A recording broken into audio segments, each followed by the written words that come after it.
Hello दोस्तों, जय माता दी। हमरा यूट्यूब चैनल पे रउआ सबके स्वागत बा। हम रउआ सबके बीच में एगो बहुत पुरान माता रानी के भजन लेके आइल बनी। ये भजन सुने में बहुत अच्छा लागेला। सुनी जा और बताई जा कि ये भजन रउआ सबके कैसा लागल। कमेंट में ज़रूर लिखब जा। बानल रहे नैहरवा मैया, बानल रहे ससुरवा, बानल रहे नैहरवा मैया, बानल रहे ससुरवा।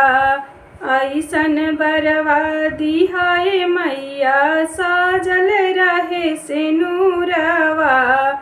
ऐसन बरवा दिहाए मैया, साजल रहे सेनुरवा।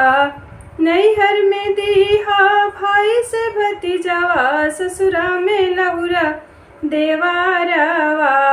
नैहर में दीहा भाई से भतीजवा, ससुरा में लहुरा देवारवा। ऐसन बरवा दिहाए मैया, साजल रहे सेनुरवा। ऐसन बरवा दिहाए मैया, बानल रहे सेनुरवा। राजा दशरथ ऐसन ससुर दीहा, राम जी ऐसन सजनावा। राजा दशरथ ऐसन ससुर दीहा, राम जी ऐसन सजनावा।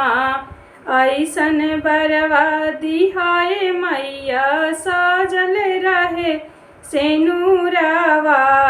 ऐसन बरवा दिहाए मैया, साजल रहे सेनुरवा। लौकुश ऐसन बेटा दीहा, साजल धजल परिवारवा। लौकुश ऐसन बेटा दीहा, साजल धजल परिवारवा।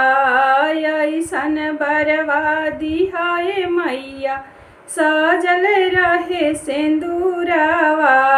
ऐसन बरवा दिहाए मैया, बानल रहे सेंदूरवा। बानल रहे नैहरवा मैया, बानल रहे ससुरवा। बानल रहे नैहरवा मैया, बानल रहे ससुरवा।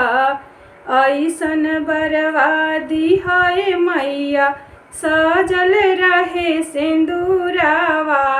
ऐसन बरवा दिहाए मैया, बानल रहे सेंदूरवा।